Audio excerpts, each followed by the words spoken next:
And so together we grow our sense of belonging and community with deep appreciation and gratitude. We feel the oneness surrounding each and every one of us, whether we're here in person or come online. We are gathered together in the name of the one presence and one power. There's just one thing happening. God is, I am. And so for these truths and for this holy and sacred time, we say thank you, beloved presence. We are grateful, and so it is, and so we let it be. Amen.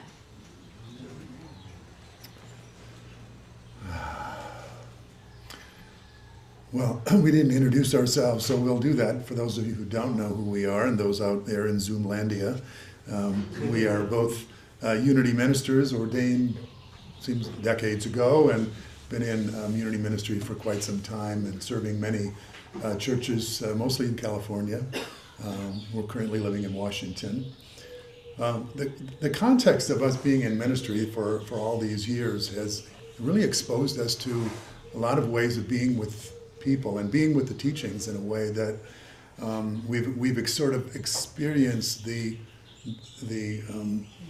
how teachings can be superficial and how they can be very deep. And so we wanted to talk today about this notion of two ways of describing spiritual teachings. This actually comes from the philosopher Ken Wilber.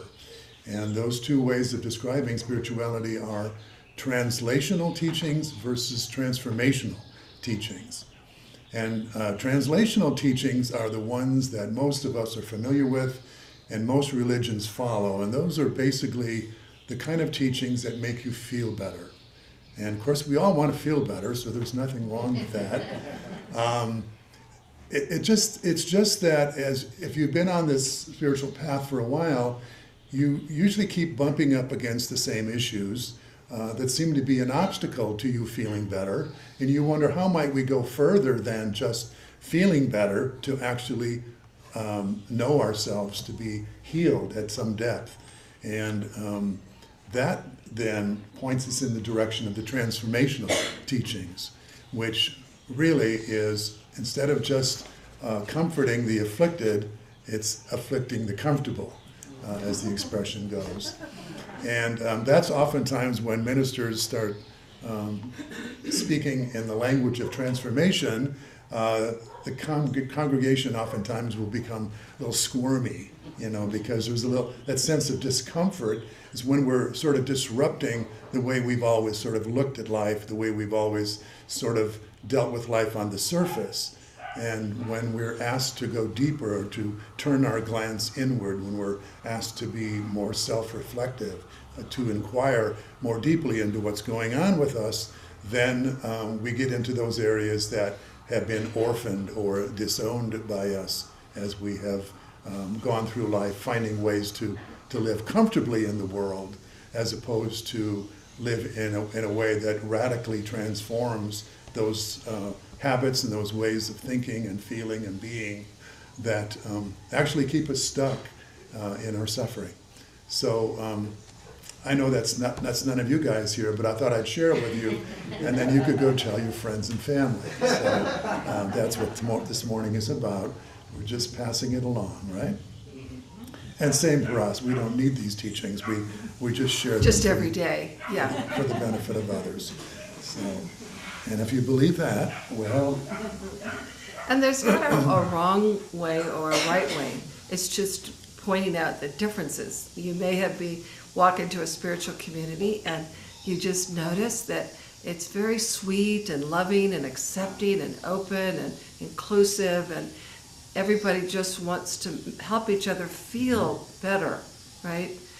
And then you walk into a church where they're sort of inviting you into after Sunday classes and going deeper and practicing these principles. So Larry and I are really more about transformational, even though translational feels wonderful, right? Yeah, we certainly have. It's not as if you just sit in one camp, because there's times when What we just really need is someone to be empathetic with us or compassionate with us because we're suffering. You don't want to say something like, "Oh, that's just your false self acting up." Yeah. You know, not exactly what the doctor ordered. You're just in your shadowy thinking. Yeah. So that's when it's that would be a spiritual bypass or doing good badly, you might say. So I want to finish with this quote from Ken Wilber. Ken Wilber says this very astutely and very with a lot of impact, and I don't want to water it down with my own translation.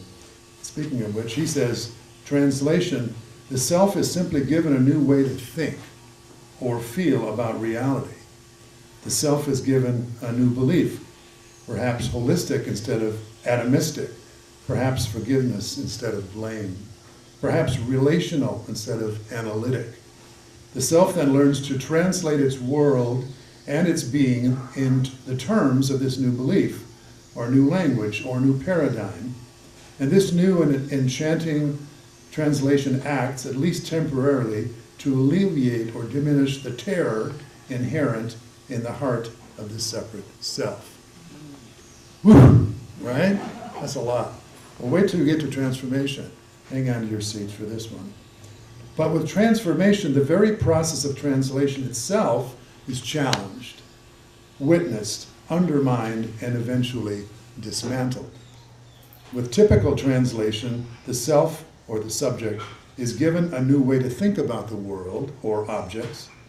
But with radical transformation, the self itself is inquired into, looked into, grabbed by its throat, and literally throttled to death. Yeah, we want that. Yeah, I'm in line. It's like, yeah, give me some of that, right? Go first. Right, yeah. And I thought, oh, that's really kind of harsh. But then I thought, you know, what St. Francis said, it is in what? Dying to self. Yeah. Yes.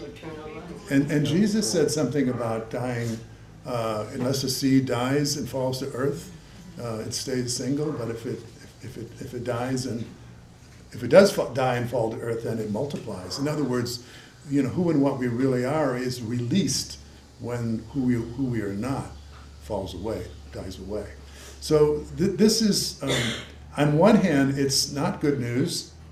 It's like bad news for the ego, but it's a great news for the soul, for who and what we truly are. And so it depends on whether we've sort of eaten slop from the pigs long enough, we've gone far enough in the wrong direction, where we recognize that maybe turning around and ridding ourselves of this false identity, which constantly has us so vulnerable, needing life to be a certain way for us to be okay. When we've reached sort of the end of that, like the prodigal son, we're ready to turn around and reinvent ourselves, or actually re-identify ourselves according to how we were created spiritually. Great, thank you. And so that's sort of the principle and the idea of what we want to talk about. And then what I want to bring in is an example. So, you know, for me, truth is not truth until I know it, right? And I know it when I have a practice that embodies those teachings and it shifts it in me. Yes? Yes. So an affirmation is just beautiful words, and I can sink into the translation of that and feel good. But if I don't know it to be true for me, it's gone in just a few moments. Anyone sort of recognize that? Yeah. Right. So it's embodying these teachings. So I want to share an example of how we might walk through life's challenges and use a practice. So the triggering moment for me was several years ago. Our oldest son and his wife, they lived in California. We lived in California, not very close, but we were connecting quite a bit. They had 2 beautiful grandchildren for us. Not really for us. They had 2 beautiful grandchildren. Yeah. Look what we got you. We latched on. So we fell in love with these beautiful beings of light. And when the children were like 1 and 3, they called us and they said, "We have some news for you. We're moving to Washington to be with Becky's family." Well, I was not excited about that news. And in fact, it triggered me quite a bit. And I love my son and my daughter-in-law, but I was really becoming attached to these grandchildren. And so I really had to come apart for a while to see before I spoke. I'm learning to not speak from the challenged self, the diminished self. So I looked at it and I did what we call a self-inquiry or a worksheet, and I looked to see. So I was feeling sadness, I was heartbroken, I was devastated, disappointed, and frightened. And I thought about the idea of being abandoned, you know. It's not a feeling, we think that's a feeling, but it's a thought I'm having about what someone's done to me. So when I thought that thought of abandon, I felt hurt. And that was probably the biggest feeling. And so then I looked underneath those feelings to see what was alive, what was stimulating those feelings, and it was the thoughts of I was afraid and anxious about the outcome, and I was believing that we would be left out of their life. And so what I made that mean, and I got in touch with some old thoughts that lived in me, is I don't belong to them, and I don't matter. So those two things, and if you heard me Sunday, you know, I'm in touch with those little shadowy things. And so underneath that is my need for connection, to belong, and to matter. So I got really clear about what that was. And so what I also want to do is connect to, so if I'm identifying as my shadow self, I don't belong, I don't matter. Who have I come here to be? Who I've come here to be is wise and compassionate. That's who I've come here to be. Those are qualities of being that I know to be true for me. And I was identifying with who I'm not. So I do what I get back on my card, get back into centeredness of who and what I've come here to be. And once I am able to do that, then I come from a place of compassion and wisdom. And from there, I was able to see that this is what I said to my kids. I said, how our relationship grows from here depends on how much I engage, support, love, and belong to you. The only thing missing from this situation is what I'm not giving. I think that's the Course in Miracles. Yeah. The only thing missing in this situation is what I'm not giving. So I will give engagement. I will give support and love and belonging. And when I give, I will receive. So you could hear the tears in my throat because it's still so tender and so wonderful. So the tears are not the sadness. The tears are, I open my heart back up to who and what I am. So the sadness comes when we're identifying with who we're not, right? And then we separate ourselves because we believe in the story of separation. They're not belonging to me. They're against me. They're moving away. I'm not part of their life. Yes? So the good news is we have these practices, and part of it was my authentic action was to share this practice, which I did in a letter form so they could digest it, and then the words, so they could really hear what happened for me, and to share sort of authentically and honestly, and then to be more engaged in their life. And then, of course, not even a year went by, and they were begging us to come live there, right? So it took us another couple of years to believe that story, right? And to unfold we were living in Hawaii and blah, blah, blah. So anyway, we're living there now, and it's so beautiful to be connected to them, and we are engaged with their life. We are so in love with them and with our grandkids. So it's so wonderful to make that shift of transformation. Yeah. So true, so true. Yeah. I wanted to say a little bit too. Is how did we come to feel so disconnected from who we are? I mean, it just feels like even if you grew up in a you know, Mary and Joseph were your parents, let's say. You know, you had the perfect family life. That still, you probably would develop this sense of a separate self. I mean, I believe that Jesus, who, you know, had Mary and Joseph and probably had a pretty good childhood, that he still had to go into the wilderness. We know the story, right? That, you know, he got the blessing, you know, you are my beloved in whom I am well pleased. In other words, that was his sort of his spiritual awakening, but you're not done just because someone tells you you are it, you're the child of God, right? So now you have to work off of all this conditioning that you've received.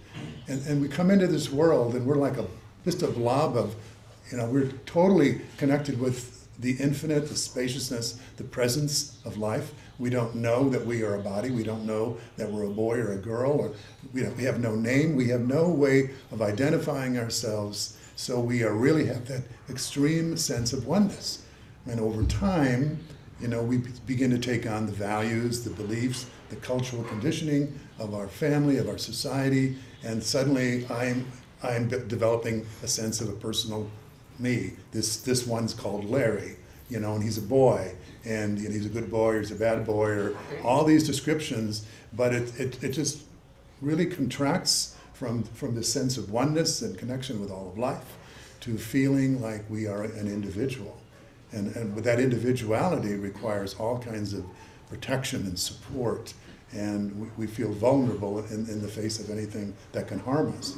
So that's a far cry from being invulnerable to the travails and the slings and arrows of outrageous fortune, which is the privilege of a spiritual being, which will never die, which was not born. So to work our way back, this is what Denise is saying. You have to have some practice, not just about changing out here, get a new husband, get a new wife, you know, change the landscape of your life. You know, those will make you feel good, translationally. But if you're going to transform, then there needs to be an inward looking, an inquiry, where you begin to challenge some of those beliefs that you have about who you are and say, is this really true? Is this really who I am? Yeah, and translation is sort of like moving the chairs on the deck of the Titanic, right? Mm-hmm. Hoping that, oh, this now I'll feel better if this is rearranged, right? And so it's this external experience that we sometimes continually do. I'll find peace when there's no quiet outside my door, right? I'll know my kids love me when they keep calling me every day and reminding me who I am, right? And so our work is inward, and it's an inward journey and not an outward journey. There's 3 elements sort of to this transformative approach, and the first is self-awareness. There has to be some form of self-awareness. So who am I in this situation, or how am I being with what I'm having? How am I being with what I'm having? Life shouldn't be this way. I feel diminished. I'm blaming, I'm afraid, right? Good question. Inquire into what is going on internally. And then, what am I making this mean? What thoughts are coming up? What identity is coming up? What am I making this experience mean? And then what action can I take to move back into my sacred, authentic self?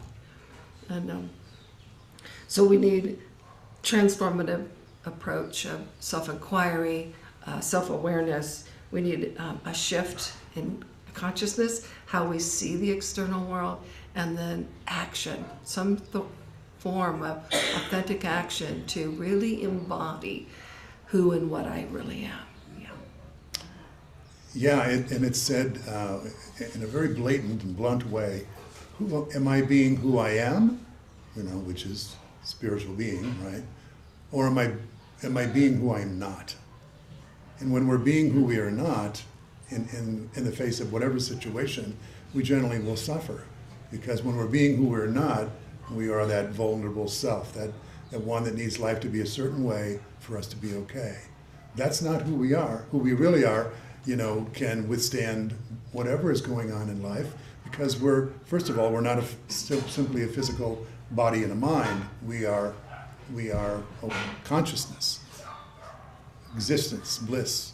You know, all of the Eastern traditions really understand that this notion of who we really are, and Denise talked about this last Sunday, that when we think about God, it's not, we know it's not some figure in the sky, but do we even know that it's not even anything other than what we are? In other words, we are the divine in expression, and we're nothing other than that. We have learned to be more than that. And the Course in Miracles says, the little I seeks to enhance itself by external approval, external possessions, and external love. But the self that God created needs what? Nothing. Nothing.